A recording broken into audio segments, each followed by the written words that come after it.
High আসসালামু আলাইকুম, আশা করি ভালো আছেন। গত ভিডিওতে আমরা এক্সটার্নাল সিএসএস এর এক্সাম্পল দেখছিলাম অ্যান্ড আশা করি এটা আপনারা ভালোভাবে প্র্যাকটিস করছেন এবং কনসেপ্টটা ক্লিয়ার হয়েছেন এবং লিঙ্ক আপটাও ভালোভাবে করতে পারেন। সো এরই মধ্যে আমরা অলরেডি ইনলাইন, ইন্টারনাল অ্যান্ড এক্সটার্নালের লাইভ এক্সাম্পল দেখলাম, ওকে, অ্যান্ড প্র্যাকটিস করলাম। সো এখন দেখেন, তিনটে প্র্যাকটিস করার পরে আপনি একটু খেয়াল করলেই দেখবেন যে আমরা তিনও জায়গায় কিন্তু সিএসএস এর সিনট্যাক্স, প্রপার্টি, ভ্যালু সেম ছিল, ঠিক আছে। শুধু আমরা কি করছি, যেটা ইন্টারনাল ছিল সেটা হচ্ছে দেখেন আমরা ট্যাগের ভেতরে লিখছি, ওকে। প্রপার্টি ভ্যালু কিন্তু সেম, কালার, ওকে। দেন যেটা হচ্ছে ইন্টারনাল ছিল সেটা আমাদের প্রপার্টি ভ্যালু সেম, শুধু আমরা কি করছি হেড ট্যাগের ভেতরে, মানে সেম পেজেই আমরা স্টার একটা ট্যাগ নিয়ে লিখছি, বাট ট্যাগের ভেতরে অ্যাট্রিবিউট দিয়ে লিখিনি। এটাই হচ্ছে কি ইন্টারনাল সিএসএস।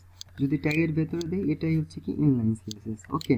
আর যদি সেম সিএসএসটাই আমরা আলাদা একটা ফাইলই ক্রিয়েট করি, আলাদা সিএসএস ফাইলই ক্রিয়েট করে সেটার মধ্যে লিখি, তাহলে সেটা হয় কি এক্সটার্নাল সিএসএস। কিন্তু আমাদের দেখেন, আপনি খেয়াল করলে দেখতে পারবেন, এই দেখেন সিএসএস এর কালার মানে ভ্যালু প্রপার্টি অ্যান্ড ভ্যালু সেমই, কিন্তু দেখেন কালার, সিনট্যাক্স সব সেম। দেখেন এক্সটার্নালে দেখেন কালার লিখছি, কোলন দিয়ে বন্ধ করছি, দেন কালারের ভ্যালু দিছি, দেন আবার সেমিকোলন দিয়ে আমরা অফ করছি, ঠিক আছে, সেম জিনিস, এটা এক্সটার্নাল।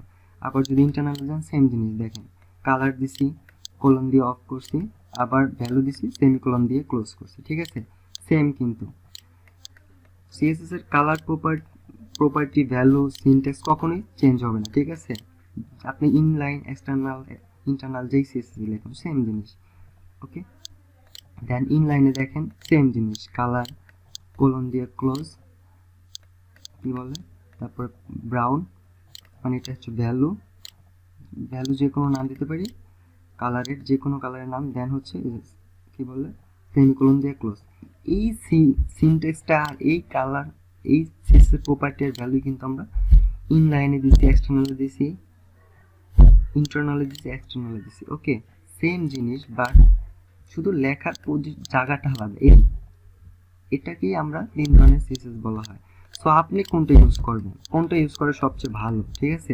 সো এই বিষয়গুলো নিয়ে আমরা আসলে যখন প্র্যাকটিক্যাল লাইভ প্রজেক্ট প্র্যাকটিস করব তখন আমরা সিএমগুলো তখন দেখে নিব, ঠিক আছে, একদম প্র্যাকটিক্যালি উদাহরণ সব একদম ক্লিয়ার হয়ে যাবে তখন আমরা। বাট এখন একটু বলার জন্য বলে রাখি, সবচেয়ে ভালো হচ্ছে এক্সটার্নাল সিএসএস ইউজ করে। এটাই আপনি অনেক ফ্যাসিলিটি পাবেন যেটা আর দুইটাতে পাবেন না, কিন্তু বিশেষ ক্ষেত্রে ওই দুইটাও ইন্টারনাল, ইনলাইনও ইউজ হয়, ঠিক আছে। এটা আপনি নিজেই রিয়েলাইজ করতে পারবেন যে আপনার প্রজেক্ট আপনার কাছে কি ডিমান্ড করতেছে, ওকে, কোনটা দিলে ভালো হবে সেটা আপনি নিজেই বুঝতে পারবেন। বাট আমাদের এখন মেইন ফোকাস হবে আমাদের সিএসএস এর প্রপার্টি আর ভ্যালুগুলো আমাদের শেখা আর প্র্যাকটিস করা, ওকে। তারপরে যদি এগুলো আপনি জানেন সিএসএস এর প্রপার্টি আর ভ্যালু, তখন আপনি যে কোনো জায়গায় ইউজ করতে পারবেন, ইনলাইনে, এক্সটার্নালে অথবা ইন্টারনালে, ঠিক আছে, আপনার সুবিধা মতো, নো প্রবলেম।